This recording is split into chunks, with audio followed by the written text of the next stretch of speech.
Morning, guys. So here is another video lesson number 5 of quadratics. This is Ryder. He loves math, obviously. Okay, so moving on. So here we're graphing the parabola, and now we're incorporating A, H, and K. So super exciting. Okay, so let's review all of those. So A, the reflection in the x-axis if A is negative. So, and if A is negative, we have a sad face, okay? So we have what we call a stretch if it is greater than 1. We have a compression if A is between 0 and 1, so like a fraction or a decimal, okay?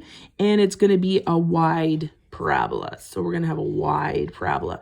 Whereas this stretch, we're going to have a narrow, skinny parabola. Okay. Sorry, can you guys even read my writing? Okay, so K. So we have a translation. This is our vertical translation up and down. If K is positive, it's just how it feels. We're going to move up. If K is negative, we're going to move down. No tricks with the K value. The H value, though, is the one where they try to trick you. So again, this is a horizontal shift left to right.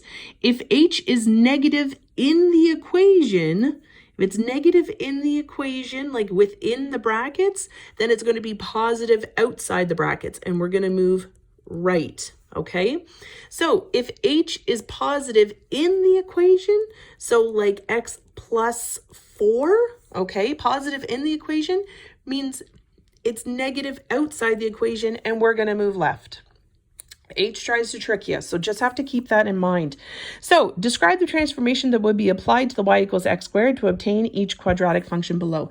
The best way I can set this up, guys, is I can describe my A, my H, and my K. I try to leave a little bit of a space for A because I have to, that's my step pattern, right? So what I'm going to say, I'm going to write right on my paper because it's my paper. I can write on it whatever I want. I'm going to label them A, H, and K.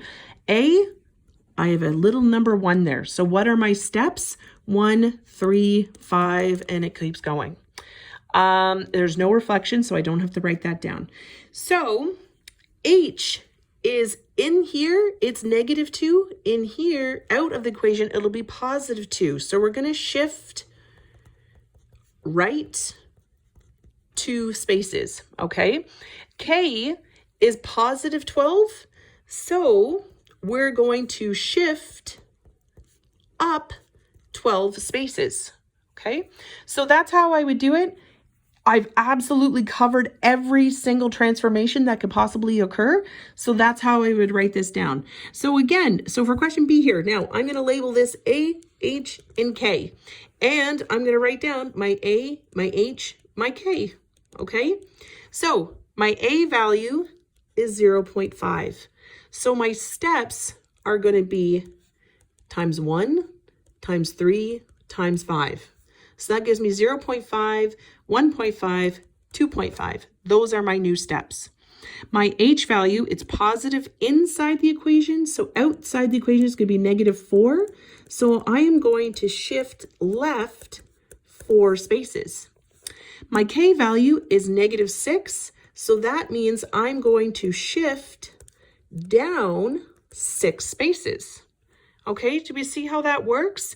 And then that way, it's included everything. If I write A, H, and K, if you would much rather write, it is a horizontal shift 4 spaces to the left and just use your words, 100%, you go ahead. But you don't have to do that, okay? You can write down A, H, and K, and that pretty much explains everything. So for this one here, again, A, H, and K. So here's what I'm going to write down. So my A value, oops, once it gets into focus, see, this is just like class.